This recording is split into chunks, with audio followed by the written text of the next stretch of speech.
Positive feedback. That warm, fuzzy blanket that founders and product managers just love to wrap themselves in. Our users love us, they proclaim in team meetings. We're on the right track. And you inform the stakeholders, you did it. You tell yourself in the mirror, here we come, right? We are going to just hit all our goals, but there's a problem. What's the problem? You can't just build a product based on positive feedback. It reminds me of the scene in Frozen where Elsa tells Anna, you can't marry a man you just met. And she says, you can if it's true love. And everybody just goes, right? Hand on forehead kind of thing.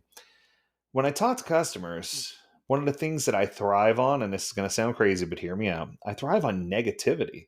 I thrive on being told that, this didn't hit the mark. I got it wrong, and there's some adjustments that need to be made.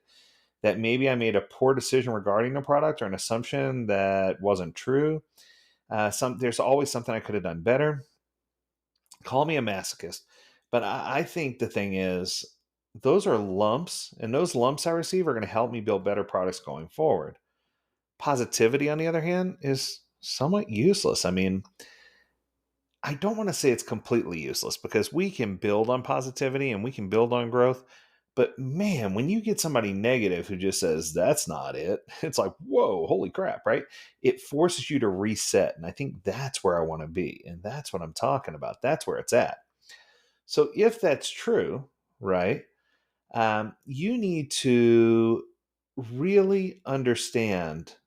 Let's go this route. Let's explore why I feel this way, and I think if I explain it, it might make more sense. The reason that negativity is seen as being so bad is because we're all human, unless you're AI, in which case I, for one, welcome my new overlord. Uh, we all experience emotions, and all those soft, mushy feelings can be hurt, and thus we've been programmed to believe that positive equals good, great, happy, wonderful. Negative equals bad, terrible, sad, and horrible. When given those options, obviously what your gut wants to go with is positive. I mean, who wants pain after all, right? But in the world of products and startups, you should look at it slightly different. Positive equals good, and negative equals an absence of good. Whoa. Negative means an absence of good. It doesn't mean it's bad, it just means there's something missing. And I think that this lesson was one that was hard for me to teach my kids. My kids often talked about negative feelings they had about a topic or something that was going on. And I would always tell them, this is great. And they're like, what do you mean it's great? Negative's not good. And I would sit there and explain to them that if they never experienced a negative feeling, the positive wouldn't be as special. The positive wouldn't be as important. No one would appreciate the positive if you didn't have the negative. If you didn't have the negative, you wouldn't know how sweet the positive was. And man, let me tell you, that was exciting. Because when I got to that point and I got my kids to understand that and they thought it made sense, with positive feedback, you can't really react. You can just be grateful. You're already good and you just keep going on a steady path. On the other hand, if negative feedback comes in, then you're given the most important information you could ever ask for: how to improve, how to become good, and then eventually better, and then eventually best, great, where you need to be. And I think that if you look at life that way, things are going to be a whole lot easier for you. So let's set the scene. You just finished a round of user interviews and you're feeling pretty good about yourself. Everyone nodded along, saying things like, oh, yeah, I could totally see myself doing that. That's cool, right? You're riding a high on a wave of validation. Now, let's answer this question. Is your user base growing at the rate you expected and hoped for? Are your current users hooked on your product, addicted? Hopefully more hopefully more than that, so the value that they get out of it can continue to improve. Are people actually using that feature that you worked night and day over for the last 6 months? Is your churn rate so low that net revenue retention is soaring far above 100%? If the answer was no to any of those, then why are we throwing a party? Why are we celebrating? I'm not anti-positive feedback, but no amount of positive feedback is going to help you improve a product.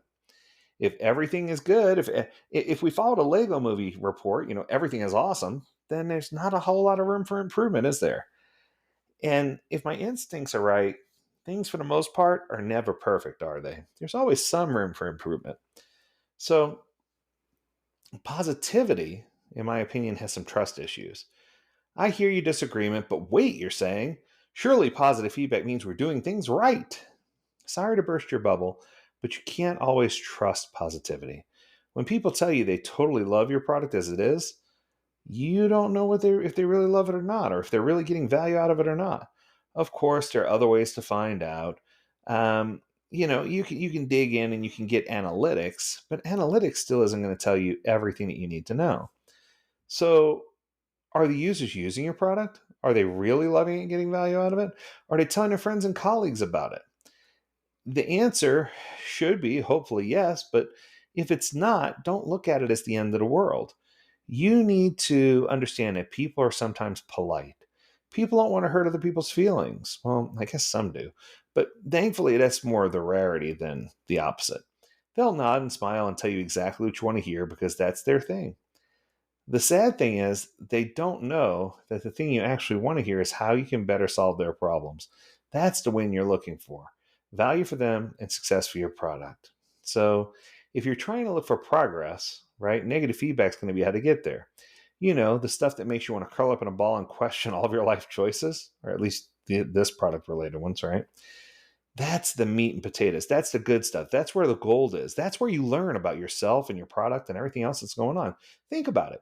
When was the last time you took the time to complain about something that you didn't care that much about? Or can you remember a time when you complained about something that really wasn't a big deal? Right? That's the same for your users. When they complain, they're telling you, here's what you need to do to solve my problem, or here's what you need to do to give me more value, or here's what you need to do to get me to use your product more often, or here's what you need to do to convince me to pay for your access, or here's what you need to do to see me start sharing the product with my colleagues. When a user tells you that something's wrong or bad, what they're really saying is, I want to use this, but right now I have an inability because of X, Y, and Z. And that's the most valuable feedback you'll ever get. So stop fishing for compliments. Embrace the haters a little bit. Look for patterns in usage and how people are using. Don't get all defensive if someone has bad news. Take the time to listen to stakeholder feedback and ask people to elaborate on what's really going on. Because then once you get the full picture of what's happening, that's going to allow you to really understand and thrive in the environment that you're going for. That's going to do it for this episode. I hope that you enjoyed it. If you have a topic of discussion, learn more at AgileDad.com. We'd love to hear from you. And as always, we encourage you to stay healthy, stay well, and stay agile, my friends. Until next time, do take care.